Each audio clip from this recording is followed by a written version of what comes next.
बाद में हमारे साथ हैं किसान नेता हरिंदर ताऊ जी।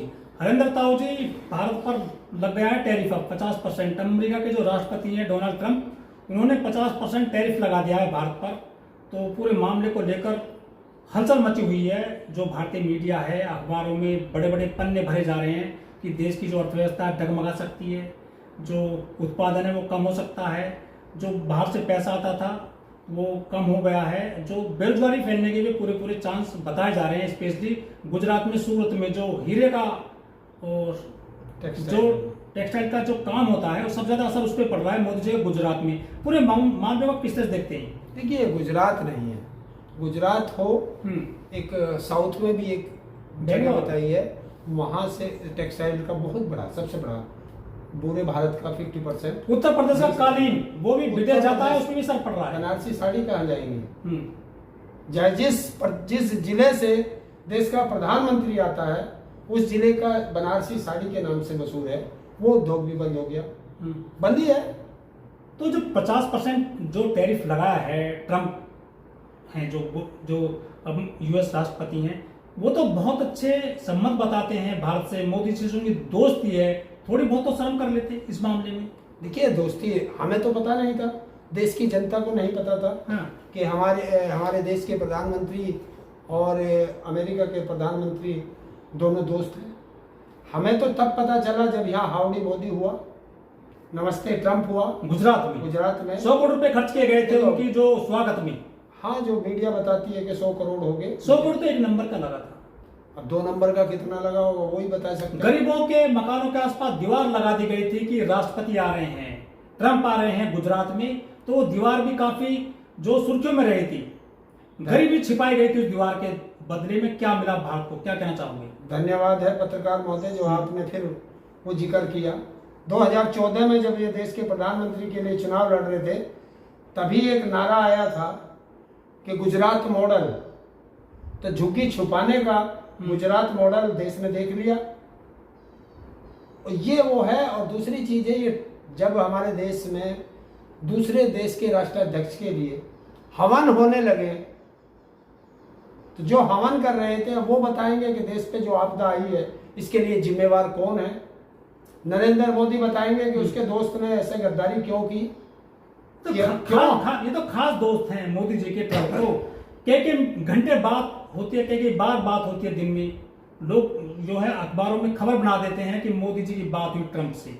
देखिए, इस देश को गुमराह किया जा रहा है इस मीडिया के द्वारा। नरेंद्र मोदी धीरे धीरे ट्रंप की सारी बातें मानेंगे, जिसमें शुरुआत हो चुकी है 1 हफ्ता पहले कि जो कपास उद्योग है उस पे नरेंद्र मोदी ने मान ली है उसकी बात, ट्रंप की। तो भारत का जो कपास उद्योग के किसान हैं वो बर्बादी के कगार पे खड़े हो गए हैं। खबर तो ये भी, लेकिन ये किसी मीडिया ने, दलाल मीडिया ने नहीं बताई खबर तक देश को। खबर तो ये भी आ रही है कि हमारे देश में अब जो है नॉन वेज मिल्क की जो है सप्लाई होगी अमेरिका से, मांसाहारी दूध भी आएगा इंडिया में, ऐसा कहा जा रहा है। अभी उस पर साइन नहीं हुए हैं। हाँ। लेकिन जो कहते हैं कृषि से जुड़े क्षेत्र, पशुपालक हैं, डेयरी उद्योग है, इन पे रोक थी अभी। भारत में तो सबसे ज्यादा दूध पैदा होता है पूरी दुनिया में। इतना अमेरिकन दूध की क्या जरूरत है? हमारे इंडिया में तो दूध की कमी है, जितने % हमारे यहाँ खपत है उतने % पैदावार नहीं है। अच्छा। और ये सरकार की गलत नीति है कि उनको रोजगार दे, बढ़ावा दे, जिस तरह उद्योगों को बढ़ावा देते हैं। तो मेरा वो देश है कि एक नारे के अंदर देश ने अनाज पैदा कर दिया था इस देश में, वो था लाल बहादुर शास्त्री जी का हरित क्रांति। उस हरित क्रांति को ऐसा लाए थे कि हमारे देश के किसानों ने इतना अनाज पैदा करना शुरू कर दिया कि हमारा अपना भी पेट भर गया और हम उससे दूसरे देशों को भी देने लगे। लेकिन मोदी जी ने पूरे अब तक की 11 साल, देखिए इस 11 साल के शासन में सबसे ज्यादा यात्रा की है पूरी दुनिया के देशों की। वो कह रहे हैं कि डंका बज रहा है पूरी दुनिया में मोदी जी का। जो संबंध बनने चाहिए थे मोदी जी के भारत सरकार के दूसरे देशों में या दुनिया में, क्या वो जो हवा भरी गई थी केवल, या वो सच्चाई नहीं थी कि मोदी जी का डंका बज रहा है? वो अब जो पता चल गया कि कहीं कुछ नहीं है, जिस तरह से टैरिफ लगाया गया है अमेरिका के द्वारा वो इंडिया पर। टैरिफ की बात मत कीजिए, टैरिफ तो 25% लगा था 25% तो दंड है। इसको बोलना चाहिए तो तेरी औकात क्या है जो तू हम पर दंड लगा दे, तेरी औकात क्या है। जिस तरीके से इंदिरा गांधी ने किया था, राजीव गांधी थे देश के प्रधानमंत्री, तब भी इन्होंने कहा था अमेरिका ने कि हम टैरिफ बढ़ा देंगे। बोला आप जो चाहे बढ़ा ले, हम तुम्हारी शर्तें नहीं मानेंगे। ये बोलता क्यों नहीं? ट्रंप का नाम लेने से भी डरता है क्योंकि एक मासूम बच्चा है। नरेंद्र मोदी बड़ा मासूम बच्चा है। कुछ लोग कहते हैं जिनपिंग का नाम नहीं ले पाते मोदी जी। देखिए अब आप कह रहे हो ट्रंप का नाम भी ले रहे हो, वो तो कई बार बात करते हैं टेलीफोन पर मोदी जी ट्रंप से। देखिए खबरें बनती हैं, सुर्खियां बनती हैं अखबारों में। सुर्खियां वे बनती हैं जो पीएमओ से एक व्हाट्सएप पे इनको मैसेज आता है, वो सुर्खियां बनती है। वो सुर्खी क्यों नहीं मची कि जिस पे नरेंद्र मोदी ने सहमति दे दी है देश के कपास उद्योग पे, क्यों सुर्खियां नहीं बनी? क्यों नरेंद्र मोदी से सवाल नहीं किया जाता कि बताओ तुम्हारे ऊपर तुम्हारा दोस्त था, उसने हमारे देश में ऐसे कैसे कर दिया? अब तुम्हें पता है कि हमारी इकोनॉमी कितनी डाउन जा रही है। मोदी जी तुम्हें पता है कि हमारे देश का उद्योग जो बंद होंगे किस तरीके से बेरोजगारी फैलेगी। 30 लाख ट्रेंड मजदूरों पर आफत आने वाली है। 30 लाख रुपया और गिरेगा डॉलर के मुकाबले, ये तो गिरेगा। आप देख रहे हो हमारा सेंसेक्स कितना नीचे चला गया, कितने लाख करोड़ का एक दिन में नुकसान हो रहा है। ये किसका पैसा है? विश्वगुरु कैसे बनेंगे? क्या कहना चाहोगे? विश्वगुरु, देखिए आप अपने आप को चौधरी कहते रहे। चौधरी जब होता है जब दूसरे देशों की जनता आपसे करे, आपके मोहल्ले के गांव के लोग आपको चौधरी कहे, तब आप चौधरी हैं। वरना अपने घर में तो तुम कुछ ही कहलवा लो बच्चों से। लेकिन मोदी जी युद्ध रुकवाने गए थे, उसके साथ में है यूक्रेन के साथ, क्या उसका खामियाजा भुगतना पड़ रहा है?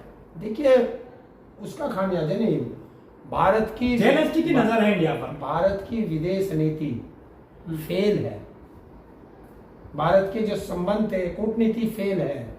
भारत में कोई नहीं है, सिर्फ एक ही काम है कि नरेंद्र मोदी जाएगा और अपना एक यात्रा और पूरी करके आ जाएगा, खत्म। क्या इनको पता नहीं चला कि हमारे देश में पुलवामा में आतंकवादी हमला कराने वाला पाकिस्तान का जनरल जनरल मुनीर अमेरिका के राष्ट्रपति के साथ दो बार भोजन कर रहा, और इसको बुलाया तक नहीं जा रहा। काहे की दोस्ती है? देश को झूठ बोल बोल के अपनी दोस्ती बताते हैं कि मेरी वहां दोस्ती है, मेरी वहां दोस्ती है। जब पाकिस्तान से हमारी लड़ाई शुरू हुई, एक देश बताओ जिसने नु कहा हो कि हम पाकिस्तान के साथ खड़े हैं? एक देश बताओ। हिंदुस्तान में कोई देश नहीं बचा होगा जहां नरेंद्र मोदी नहीं जा रहा हो भारत के जनता के टैक्स के पैसे से। इतने विदेश मंत्री भारत में रुक नहीं रहा, अजीत डोभाल भारत में रुक नहीं रहा। मजबूत कर रहे हैं देश को। क्या मजबूत कर रहे हैं देश को? वो बात रख रहे हैं इंडिया की पूरी दुनिया में जाकर के। एक बराबर में क्या बात रखते हो? जब तुम विश्व गुरु हो तो तुम्हें अपनी बात रखने की क्या जरूरत है? दूसरे लोग तुम्हारे पास आए और अपनी बात रखें। अगर विश्व गुरु हो, आपने देखा होगा जो परिवार का सबसे बड़ा मुखिया होता है, हर व्यक्ति उसके पास जाता है घर का कि ये काम करना है जी, ये करना है जी, ये करना है, या वो सबके पास घूमता है। कोई देश नहीं छोड़ा मोदी जी ने जहां ना गए हो। अरे टूरिज्म कर रहा है, उसका क्या जा रहा है? उसने बता दिया था देश को, सबसे पहले बता दिया था, लेकिन देश समझ नहीं रहा था। देश को अब आएगी समझ में, अब पता चलेगा। जितने बेरोजगार थे, जिन्होंने फार्म भर रखे थे, जो नौकरी की आस में थे, मैं उनको बेरोजगार नहीं कह रहा हूं, मैं उनको कह रहा हूं जो रोजगार था जिनके पास। अभी तो देखना भारत की अर्थव्यवस्था कैसे डूबेगी, क्योंकि जो व्यक्ति की आज नौकरी छूटेगी, वो 30 लाख जो लोग हैं, उन्होंने किसी ने घर लोन पे ले रखा, किसी ने गाड़ी लोन पे ले रखी है, किसी ने मोटरसाइकिल लोन पे ले रखी है, किसी ने फ्रिज लोन पे ले रखा, किसी ने मोबाइल लोन पे ले रखा। और जब ये लोन नहीं चुकाएंगे तो क्या हालत होगी इस देश की? कहाँ वे आंदोलन करेंगे? आएंगे ना वो लोग आंदोलन में, सबसे ज्यादा नारा वो लोग लगाए ना जो खून के आंसू रोएंगे। लेकिन भारत सरकार के नुमाइंदे कह रहे हैं कि बेशक हमारा माल ना खरीदे अमेरिका, हम जो है दूसरे देशों में बाजार खोज रहे हैं अपने प्रोडक्शन के लिए, अपने उत्पादों के लिए। जब वो बैन लगाएगा ना तो किसी भी देश में तुम माल नहीं बेच सकते। ये है तुम्हारी औकात। क्यों आंख नहीं दिखाता देश का प्रधानमंत्री? क्यों आंखों में आंख डाल के उससे बात नहीं करता? क्या है नरेंद्र मोदी का, कौन सा हाथ दबा हुआ है उसके नीचे, बताए ना। तो 5 ट्रिलियन की अर्थव्यवस्था कैसे होगी भारत की, क्या लग रहा है? जिस देश में 80 करोड़ लोग 5 किलो अनाज पे जीते हो, उसमें तुम इकोनॉमी बढ़ा लो। इकोनॉमी से तुम किसके वास्ते जोड़ते हो? वो 1% जो उद्योग लगा के बैठे हुए हैं, उनकी इकोनॉमी को जोड़ के तुम बता देते हो। अरे उससे बताओ 99% लोगों पे कितना धन है। तो अब तो मार जो पड़ी है ये टैरिफ की उद्योगपतियों पर भी पड़ी है ना, आम आदमी का कोई असर नहीं होगा। क्यों नहीं होगा आम आदमी का? जो 30 लाख लोग बेरोजगार होंगे वो कहां जाएंगे? और आज देश का प्रधानमंत्री कहता है स्वदेशी अपनाओ। वो व्यक्ति हमें स्वदेशी अपनाने की बात करता है जो जहाज विदेशी में चलता है, विदेशी घड़ी, कार विदेशी में चलता है, मोबाइल पेन विदेशी, घड़ी विदेशी, और जो विदेशी मशरूम खाता हो वो विदेशी की बात करता है। जो दिन में 5 दफे कपड़े बदलता हो वो स्वदेशी की बात कर रहा है। गांधी जी बनना चाहते हैं। गांधी जी अपने घर से सक्षम थे और जब उन्होंने स्वदेशी का नारा दिया तो एक उन्होंने देखा कि जब देश के लोगों पर तन ढकने के लिए कपड़ा नहीं है तो वो एक धोती में आ गया। तो मोदी जी की विदेश नीति फेल हुई है क्या अमेरिका के सामने? मोदी जी की सारी नीतियां फेल है। हाँ। विदेश नीति भी फेल है, विदेश पॉलिसी भी फेल है, और जो इसकी अर्थव्यवस्था अर्थनीति भी फेल है। ये धीरे धीरे अब देश को पता चल रहा है ना। अब देश, देखिए मैं कुछ दिन चला सकता हूं आपके पास, लेकिन ये पेट तो रोटी मांगता है। बच्चे तो स्कूल जाएंगे ना। आज उनके 30 लाख लोगों के बारे में सोच के देखिए जिनके बच्चे अच्छी जगह पढ़ रहे थे, और जब उनकी नौकरी चली जाएगी उनके बच्चे कहां पढ़ेंगे? कैसे वो लोग फीस देंगे? कैसे वो रोटी खाएंगे? कैसे वो मकान का कर्जा उतारेंगे? कैसे गाड़ी का कर्जा उतारेंगे? तो आपने दे दिया ना। इस देश के प्रधानमंत्री ने एक दिन कहा था, और वो कहानी मुझे आज भी याद है, कि एक देश का कोई राजा मर गया था, तो बोले भाई राजा किसे बनाए, राजा किसे बनाए? तो एक भिखारी घूम रहा था, उसे पकड़ के लाए, नहलाया धुलाया, अच्छे कपड़े पहनाए, भाई आज से तू राजा। उसने देखा गली गली भीख मांगने से अच्छा तो मैं यहाँ राजा बनी हूँ। बैठ जाता था रोज, यारों दोस्तों को बुला लेता था, चौपड़ खेलते थे। पड़ोसी के देश ने जो है हमला कर दिया। उनके सेनापति ने आया, महाराज पड़ोसी देश की सेना चल चुकी है, हम पे हमला कर रहे हैं। बोला कोई बात नहीं, एक बाजी और खेलते हैं। ऐसे ही करते करते जब किले के अंदर आ गई, बोला महाराज किले के अंदर आ गई। दुश्मन सेना किले के अंदर तक घुस गई। बोला बिल्कुल घुस गई कि अब जान नहीं बचेगी। बस अपना ठा के झोला बोला देखे यार तो अपना चला, तुम अपना देख लियो। इसने भी यही बात कही थी कि मैं क्या आदमी हूं, मैं तो फकीर आदमी हूं, झोला उठा के चल दूंगा। इसका क्या बिगड़ेगा? बिगड़ा तो देश का बिगड़ेगा, देश की जनता का बिगड़ेगा। अरे वो तो कभी ऐसा बोल देते हैं मोदी जी, सहानुभूति। ये देश के प्रधानमंत्री के शब्द होने चाहिए कि मैं फकीर आदमी हूं, झोला उठा के चल दूंगा, जो दिन में 5 बार कपड़े बदलता हो। मतलब पिछड़ी बिरादरी का आदमी यदि पीएम बन जाए तो क्या दिक्कत है? आपको चाय बेचने वाला पीएम है आपका, उन्हें सच्चाई बताइए। चलिए मैं आज आपसे इस पे एक सवाल करता हूँ। नरेंद्र मोदी ने किस स्टेशन पर चाय बेची? वो स्टेशन बताओ कब बना था? अच्छा नरेंद्र मोदी से कह दो कि जिस केतली में तुमने चाय बेची वो केतली दिखा दो। जिस कटोरे में तुमने भीख मांगी 35 साल वो कटोरा दिखा दो। है कहीं? इस देश को जुमलों से नहीं चलाया जा सकता। तो लेकिन अब सरकारी नुमाइंदे कह रहे हैं कि हम तेल तो रूस से ही खरीदेंगे, हमें सस्ता मिल रहा है तेल। कौन? जो सरकार के अधिकारी कह रहे हैं। अधिकारी सी बात नहीं है, तुम बात प्रधानमंत्री की कर रहे हो। देश के प्रधानमंत्री से कहलवा दो, एक दिन कहलवा दो। ये सस्ता तेल मिल रहा है। हिम्मत नहीं बोल जाए देश का प्रधानमंत्री। हरेंद्र जी सस्ता तेल मिल रहा है रूस से भारत को। तुम्हारी दोस्ती कर रहे हो चीन से, दोस्त तुम्हारा अमेरिका का राष्ट्रपति। अरे अमेरिका महंगा तेल देता है सर, तेल महंगा देता है अमेरिका, और रूस से खरीदे तो फायदा मिल रहा है देश। मैंने क्या मना करी है?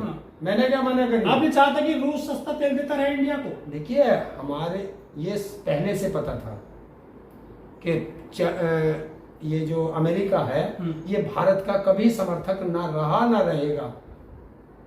ये पूरा देश जानता है। Super power. और रसिया जो है वो हमेशा हमारे साथ रहती थी। और तुमने क्या किया? तुमने वो किया कि अगर तुम्हारी विदेश नीति अच्छी थी तो ये बताओ नेपाल तुमसे दूर क्यों हो गया? लेकिन बांग्लादेश तुमसे दूर क्यों हो गया? चीन तुमसे दूर क्यों हो गया, म्यांमार तुमसे दूर क्यों हो गए, जो तुम्हारे चारों तरफ देश हैं वो तुमसे दूर हो गए। दुश्मनी पाल ली। क्यों पाली? तुम्हारे तो अच्छे संबंध बनने चाहिए थे। लेकिन हरेंद्र जी, एक सवाल का जवाब आप हमें दीजिए, दर्शकों को भी दीजिए आप, कि मोदी जी तेल खरीद रहे हैं रूस से सस्ता और युद्ध भी रुकवा रहे हैं, किसका? यूक्रेन का, रूस का। उधर जेलेंस्की के साथ बातचीत करते हैं मोदी जी। आखिर ये है किधर? ये रूस की तरफ है, रूस को फायदा पहुंचा रहे हैं सस्ता तेल खरीद के बात के लिए, फिर जेलेंस्की के साथ है मोदी जी? मोदी जी किसी के साथ नहीं, मोदी जी अडानी और अंबानी के साथ है। मोदी जी किसी देश की गरीब जनता के साथ नहीं। अभी आपने एक सवाल पहले भी किया था कि पिछड़ा अगर देश का प्रधानमंत्री बन जाए, ये नरेंद्र मोदी पिछड़ा नहीं है। पिछड़ों में तो जब ये मुख्यमंत्री बना इसने अपनी जाति को जोड़ा। अच्छा, ये है सारी कहावत। दूसरी चीज है, देखिए, रूस से तेल खरीदना है या ईरान से तेल खरीदना है या अमेरिका से तेल खरीदना, ये है देश की विदेश नीति के अंतर्गत। तो क्या फेल हो गए हैं मोदी सरकार के नुमाइंदे पूरी विदेश नीति में, अर्थनीति में? देखिए, पास कहाँ है? अगर विदेश नीति तुम्हारी अच्छी थी तो तुम्हारा युद्ध अमेरिका रुकवा रहा है। अमेरिका ने कल भी कह दिया वहाँ के राष्ट्रपति ने, पहलगाम में भी यही लफड़ा था। और जब देश को कहता था, जब पहले पाकिस्तान से हुआ था, तो यही देश का गृह मंत्री कहता था कि आंख दिखा के अगर थोड़ी देर और रुक जाते तो पीओके हमारे अंदर आ जाता। फिर तुमने क्या किया? जब देश की सेना लड़ रही है, देश की सेना ने कहा कि हम पीओके लेकर आएंगे, और तुमने जो सीज फायर कर दिया। अब उसके ट्रंप के कहने पर ये सब जो है आप देखते रहो। देश की जनता में अभी त्राहिमाम मचने वाला है।